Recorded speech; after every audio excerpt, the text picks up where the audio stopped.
Hello, YouTubers. Joe Kersey here. On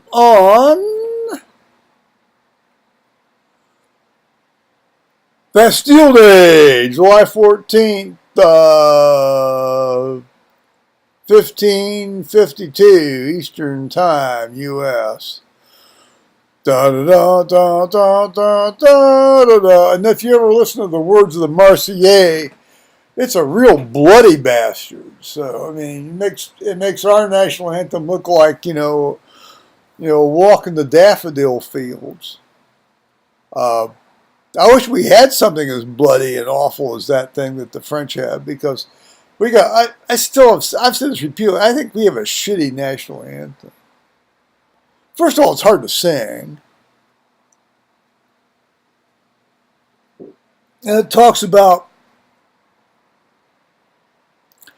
Basically, come on, let's face it, a forgotten battle, Now, admittedly, it was, when the British were, trying to do a number on us in the War of 1812, because, we stepped on our dicks and overstepped ourselves here because of all their bullshit that they tried to do in terms of impressing our seamen, our commercial seamen, onto their warships. Now, that was a legitimate gripe, dudes. But we fixed your ass because we had better gunners than you guys did.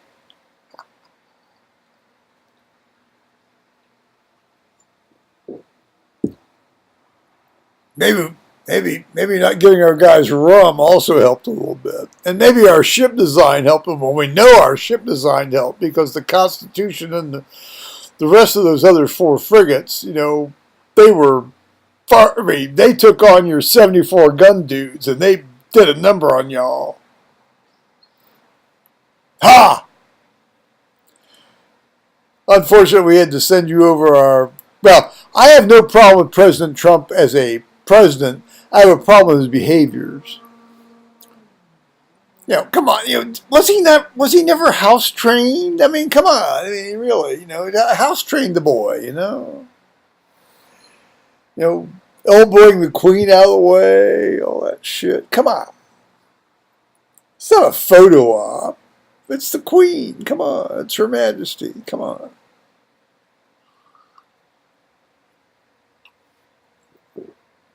Still, all in all, it could have gone much, much, much worse. And this so-called blimp, I mean, it's like a giant fucking balloon. It's like a party balloon. I mean, I've seen bigger party balloons at kids' parties. So give me that, the Trump baby balloon. Give me a break. Trump baby blimp, yeah. And then, I heard Sadiq Khan's interview over, quite involuntarily, I heard Sadiq Khan's interview over NPR radio in the United States as my friend Tony and Jim were driving down to the gravel pit yesterday. And of course, it's like, it's a politician. It's all like, we're all jacking each other's dicks. So sorry, that's what we do. That's what they do. A lot more fun in another context, but not when you have to listen to this crap on the radio. I gotta blow my nose. I'm sorry. Well, no, I'm not sorry, because I'm glad I can do it. Because there are a lot of people who can't really do it, because they're dead.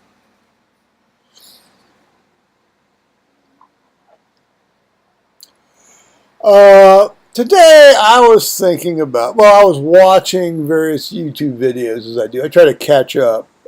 Can't say there was a lot of backlog to catch up on. So, it doesn't matter how I got thinking about it, but I did get thinking about it. And it had to do with how other people take care of other people and how other people treat each other. Well, pretty much like what you think about all the time, don't you?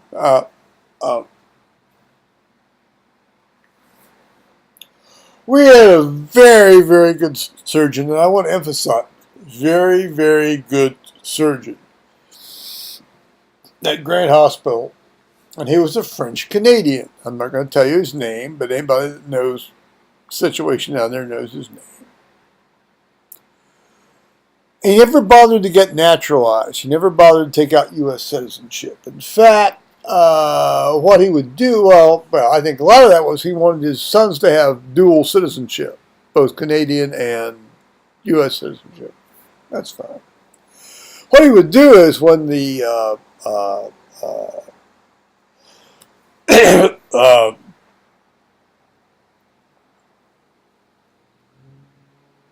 those microwave ovens first came out,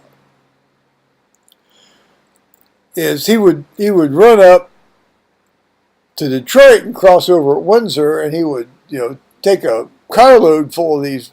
He'd buy these microwave ovens in the United States and take these microwave ovens up and cross the border with them and give them to his relatives. Which I'm sure they were, selling these things on. And he was making a fair amount of, admittedly, there wasn't a lot because the Canadian dollar was way below the U.S. dollar at that point. I don't know. It's gone up and down. At one point it was higher a few years ago. Anyway, so our Canadian friend, well, he said he was French Canadian because his name was, he says, I'm Francois. Well, he was from Ontario, but he called himself Francois. And, again, I reiterate, he was an absolutely fine surgeon. If you rolled into the ER with a ruptured aneurysm or something, you would not be sad to see him coming in to take care of you. No, you would not. But he was a very, very prejudiced, bigoted mother, so and so. He particularly did not like gays. And of course, he knew I was gay. And he wasn't shy about saying anything about it either, which is fine. That was just Frank. That's you, Frank. That's fine. Okay, that's fine. Okay, just you, Frank.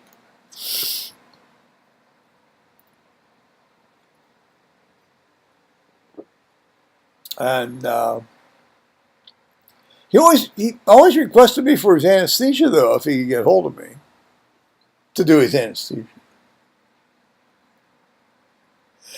I don't know how this came about in my mind, but I was thinking today about cases that you think about that you weren't really happy with, even though you kind of are sure you did the best you could during them.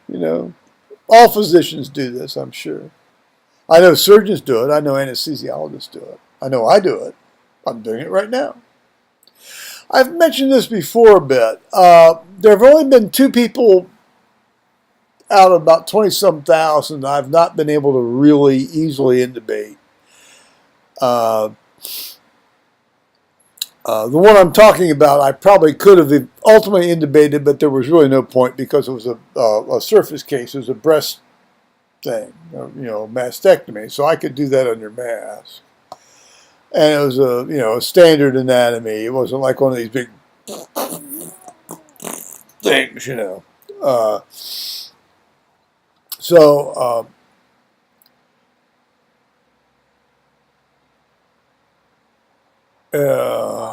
So anyway, this woman, and I actually did her twice. She came in for her breast biopsy, and Dr. Canadian Bigot did her breast biopsy. And my policy was to always intubate everybody. To me, the only indication for not having an endotracheal tube in was the absence of a trachea. That's perhaps a bit extreme, but she looked absolutely normal. I mean, her head and neck anatomy was normal. She hadn't had radiation. She was now what she had done though is she had a surgical fusion of C C5, 6, and 7. So she couldn't quite get her head into the sniffing position to get a straight shot down to her larynx. Okay, well, that's often the case. But, even though I could see this, I mean, no matter how I bent the stylus on the endotracheal tube, I could not get this damn tube in her trachea. Okay, well, at some point you cut your losses and just ventilate her with a mask because, as I said, it was not, certainly for the breast biopsy it wasn't an issue. It was a bit of an issue for the,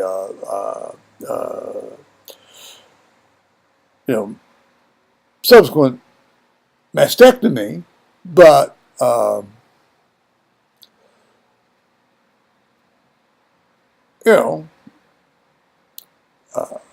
nothing that I could, I could do it with the mask, and that was fine, and I did it with the mask. Now, interestingly enough, let me give you a little story on this one.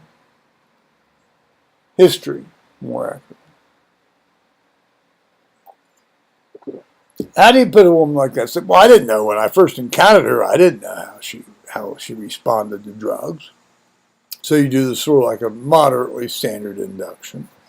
I always went light on any of the induction drugs, and I was like, I don't know, I'd have to go back and recalculate the dose of propofol I gave her, and her pressure was like, where's her fucking pressure? Where's her fucking pressure?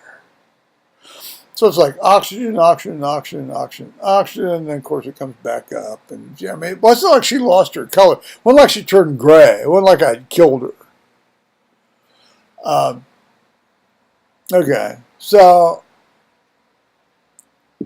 here's, of course you never want to say too much to Frank because he's going to say that you're an asshole or you're incompetent or some bullshit, even though he knows you're not. Yeah, he was a real charmer to work with. So, basically I could run 50% nitrous oxide on her, and give her no other intravenous drugs at all, and she seemed fine, okay? And that was for the breast biopsy. So she comes for her definitive mastectomy because it turns out she had cancer. It was sort of the same thing. I made an attempt to intubate her, but no, I didn't flog at it like I did initially. And interesting. Old Frank requested me for this one. So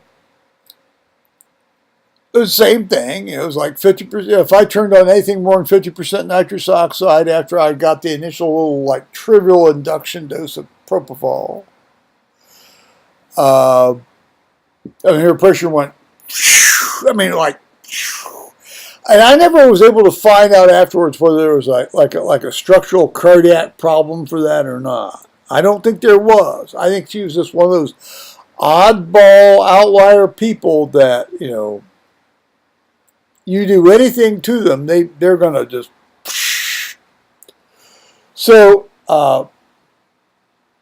it was about 2.5 hour case, an undermasked case for 2.5 hours, which was a pain in the ass, but nonetheless it went. She was otherwise okay, so it wasn't like there was a bunch of other issues to manage, And, as I said, Frank's a good surgeon, and there wasn't a lot of blood loss and all that kind of stuff. So, I went the next day and I talked to her because I was very interested to see how much she may or may not have heard or remembered of this procedure. Well, it turns out, and there's a lot of folklore about, people hear and know everything that's going on in surgery and stuff. And I'm sure that there are a very few people, notice very few people that might have that happen. In general, no, I'm sure they don't. I know I didn't. Now, of course, they knew I was a physician, so they would make damn sure I wasn't going to know. Uh, but this woman, I didn't dare give her much more. I didn't want to. I didn't want to kill this woman. You know, I didn't want to bump this woman off. So I went up and I explained to her the situation, the physiological situation. I didn't the first time because, of course, it was like she was like a day surgery, in and out, in and out. So I explained to her physiological situation, and she accepted that. She didn't offer an opinion one way or the other, but she said, you know, I could hear Doctor whatever so and so talking the entire time. I said, oh my. She says, so you know what I mean? I said, oh yeah, I know exactly what you mean. I know, he directs that stuff at me too from time to time. Oh, well, yeah, you seem to be a subject of a lot of this stuff. I said, yeah, that's the way he goes. He doesn't like people like me. She says, that's okay. She says, I've got a gay grandson, so it's not a big deal for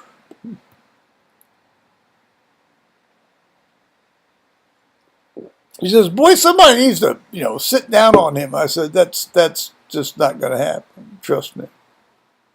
Yeah. so that was a very interesting encounter about how how yeah how people handle things, either on the patient side or the doctor side, and. So I said to Frank later on, I said, I said that woman told me that she had heard everything you were saying during the case, and she had been. I mean, she was quoting back so-called jokes, quote jokes. Take her own opinion about what he said. Jokes during the whole case, and he just bland. She said, you motherfucker, you didn't do your. I said, if I had made her so she couldn't hear those jokes, she would be dead. I would have killed her. I said, she's one of those really odd. Of course, he didn't. He wasn't going to believe that, but that's just the case. Occasionally, you run into one of these folks, So.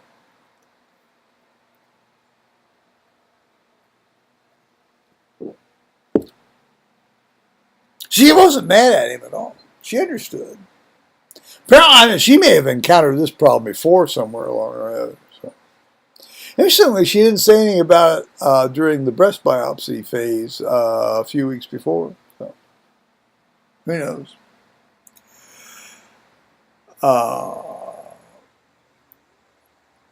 So much for Canada being the land of the tolerant,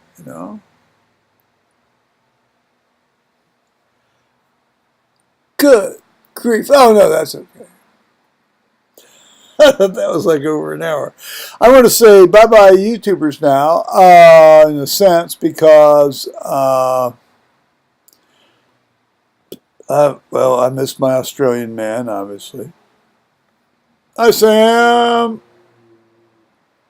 I miss y'all. My son's up at the Incarceration Festival.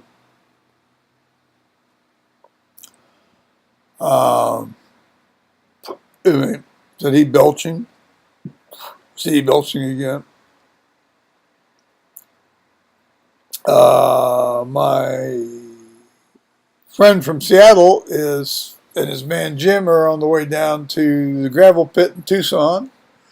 And they've been putting up, Tony put up a couple of videos. I imagine there might be another one tomorrow morning here early. My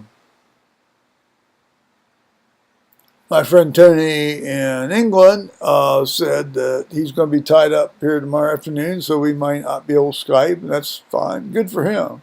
Hope that works out well.